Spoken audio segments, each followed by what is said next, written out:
Olá amigos, sejam bem-vindos a mais um vídeo do meu canal. Eu sou o Lucas Knipe e vamos falar sobre a seleção da França que vence a Itália por 3-1 e passa em primeiro lugar em seu grupo para o mata-mata da UEFA Nations League, que teremos aí as quartas de final e agora a Itália vai ter que enfrentar na próxima fase ou Alemanha, Portugal ou Espanha. Um dos três, ou seja, não terá vida fácil. Três seleções que ou se são muito talentosas ou tem técnicos bem interessantes também, né? Então, eu acredito assim que, tratando um pouco a questão do jogo de hoje, a França se meteu em um problema ao empatar contra Israel, porque aí eles foram obrigados a vir com a questão de vencer ou vencer para passar em primeiro e não ter que enfrentar esse tipo de oponente logo nas quartas de final. E o Deschamps, visto que não deu certo na última rodada, ele trouxe mudanças. A gente viu hoje uma França que jogou num 4-3-1-2. É um esquema que, obviamente, mudança de esquema,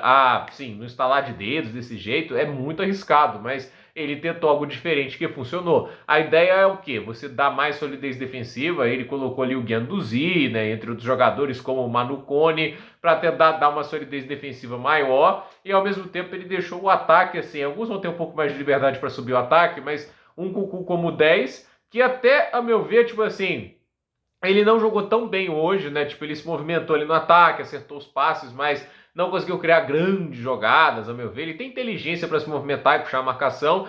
E aí colocou o Colomoni e o Thuram à frente, né? E no final, quem marcou os gols foi o Rabiot, que vinha do meio campo. É aquele negócio, né? O Rabiot e o Guendouzi, eles eram jogadores que tinham mais liberdade para subir o ataque. E o Rabiot foi o que melhor se beneficiou dessa partida, marcando 2 gols. O Lucas Digne deu 2 assistências. Então, assim, a atuação da França, ela não é brilhante, mas ela é, assim, como podemos dizer, decisiva, né? No momento que mais precisava, apareceu o talento e a gente viu aí o Adrien Rabiot mostrando qualidades, né? Porque assim, o Rabiot é muito tratado como um jogador que, nossa Deus, é muito fraco e tudo isso, mas não é verdade, né? Ele pode não ser um super craque do futebol, mas é um jogador com muita utilidade e é um cara que pela seleção francesa, a meu ver, vem performando sempre muito bem. Eu acho que assim, é um motivo dele estar na França, ele justifica as convocações dele e hoje foi fundamental para essa vitória que garante o primeiro lugar na fase de grupos para a França, né? Eu acho assim, eu não abriria mão dos pontas sempre porque é uma posição que a França está recheada de grandes opções. Tem o Olise, o Dembélé, o Barcola, o Mbappé, entende que não foi convocado dessa vez, né? Mas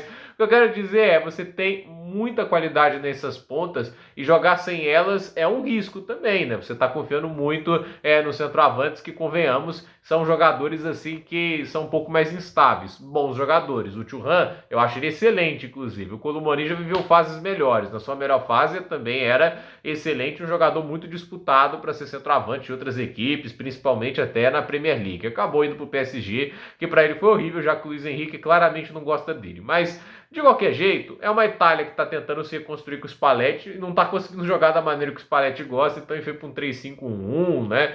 O cara tem que usar criatividade. Não dá para dizer que o Spalletti não está tentando, mas dá para dizer que ele não está sendo muito bem sucedido nessa tarefa de técnico da seleção.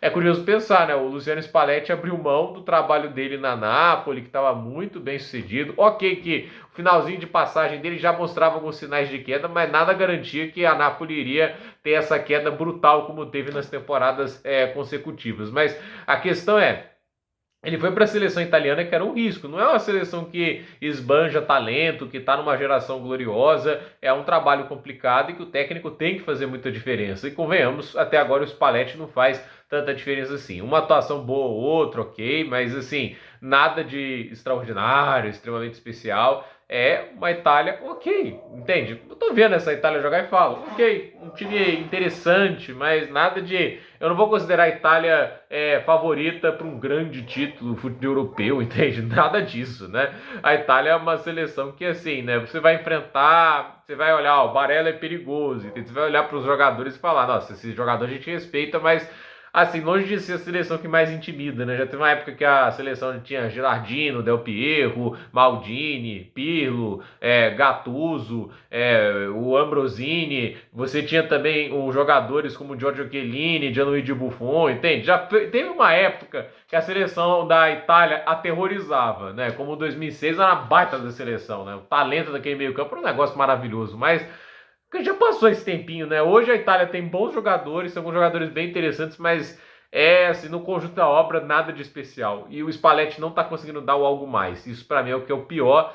E é claro, a gente tem uma situação que vê assim, a Itália está muito complicada nessa situação de não ter o algo mais. A França tem isso de sobra e depende de como o técnico vai encaixar. Deschamps não é um idiota, como o Southgate da vida, como a gente estava vendo lá, o fim de trabalho, né, de Portugal lá, né, nossa, até esqueço, às vezes eu embolo os nomes, né, mas assim, a gente sabe que a gente tem no Deschamps um técnico que oscila muito, que às vezes encaixa grandes ideias e tem horas que ele acaba sendo tipo o cara que não consegue ter a ousadia necessária. Mas hoje foi ousado e se deu bem. Então, gente, por esse vídeo é isso. Duplo nos comentários, deixe seu like, se inscreva no canal, compartilhe esse vídeo e até o próximo vídeo.